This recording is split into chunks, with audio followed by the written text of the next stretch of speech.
വമ്പൻ സീരിയൽ ദൂരദർശൻ മാത്രം ഉണ്ടായിരുന്ന സമയത്താണ്. എപ്പിസോഡുകളുടെ എണ്ണം 13 അതിൽ ഒരു സൂപ്പർ സ്റ്റാർ പരിവേഷമുള്ള സീരിയലുണ്ടായിരുന്നു, പാലിയത്തച്ഛൻ. ക്യാപ്റ്റൻ രാജുവാണ് പാലിയത്തച്ഛനായിട്ട് അഭിനയിച്ചത്. പിന്നെ അതിൻ്റെ ഒരു പ്രത്യേകത, അന്ന് മലയാള സിനിമയിൽ പോലും മുൻമൂൺ സെന്നിനെ അഭിനയിക്കാൻ വിളിച്ചാൽ വരില്ല, പക്ഷെ അവർ ഈ സീരിയലിൽ അഭിനയിച്ചു. അത് ക്യാപ്റ്റൻ രാജുവിൻ്റെ ഒരു ഇനിഷ്യേറ്റീവിലാണ് അതുണ്ടായത്. ആ സീരിയലിലാണ് ഞാൻ ആദ്യമായിട്ട് അഭിനയിക്കുന്നത് വരെ, ആദ്യത്തെ ഷോട്ട് വരെ എൻ്റെ വിചാരം ഞാനൊരു വലിയ നടനാണെന്ന് തന്നെയാണ്. കാരണം അഭിനയിക്കാൻ എളുപ്പമാണ്. ഞാൻ വളരെ ചെറുപ്പം മുതലേ സിനിമകൾ ധാരാളം കാണുന്നയാളാണ്. സത്യൻ അഭിനയിക്കുന്നത്, പ്രേം നസീർ, മധു എന്ന് വേണ്ട എൻ്റെ ചെറുപ്പകാലത്തെ എല്ലാ നടന്മാരുടെയും സിനിമ ഞാൻ കണ്ടിട്ടുണ്ട്.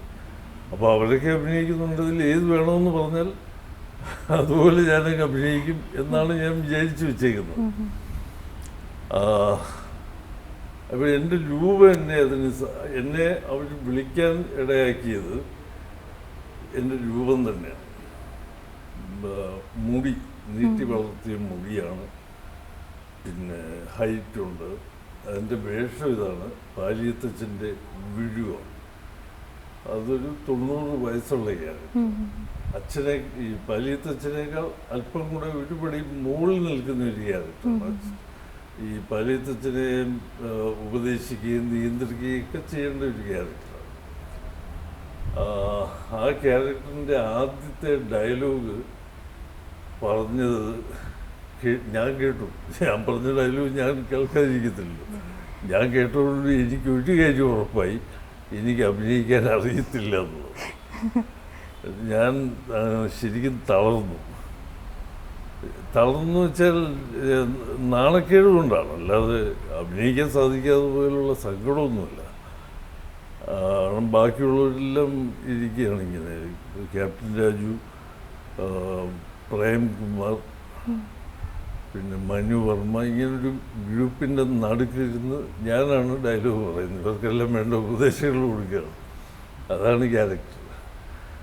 അത് ഫ്ലോപ്പായി. ആ സീരിയലിൻ്റെ 4 എപ്പിസോഡുകളിൽ ഞാൻ അഭിനയിച്ചു. ടെലികാസ്റ്റ് ചെയ്ത് കണ്ടു കഴിഞ്ഞപ്പോൾ എനിക്ക് തന്നെ മനസ്സിലായി, അതിന് മുമ്പുള്ളതൊന്നും ഞാൻ കണ്ടിട്ടില്ല. കണ്ടപ്പോൾ എനിക്ക് മനസ്സിലായി അഭിനയിക്കാതിരുന്ന് നന്നായി. കാരണം ഞാൻ ഒട്ടും നന്നായിട്ടത് ചെയ്തിട്ടില്ല. 4 എപ്പിസോഡ് കഴിഞ്ഞ് അവരെന്നെ ആ ക്യാരക്ടറെ ഒഴിവാക്കുകയും ചെയ്തു. 5ാമത്തെ എപ്പിസോഡിൽ ഇയാൾ വേണ്ടതാണ്, വേണ്ടതാണ്. പക്ഷെ അവരത്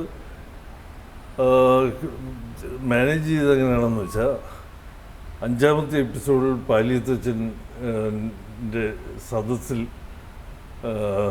നോക്കുമ്പോൾ വിഴുവിനെ അവിടെ കാണാനില്ല. അപ്പം ആരോടോ ചോദിക്കും വിഴു എവിടെയായിരുന്നു. പിന്നെ അയാൾ മറുപടി പറയും, വിഴു ഇന്ന് വെളുപ്പിനെ ആരോടും പറയാതെ കാശിക്ക് പോയി. അതിന് ആ ക്യാരക്ടറിനെ അവർ ഒഴിവാക്കി, കൊന്നില്ല. ഏറ്റവും പുതിയ വാർത്തകളും വിശേഷങ്ങളും വിരൽ തുമ്പിലറിയാൻ സീ മലയാളം ന്യൂസ് എല്ലാ ഡിജിറ്റൽ പ്ലാറ്റ്ഫോമുകളിലും ലഭ്യം.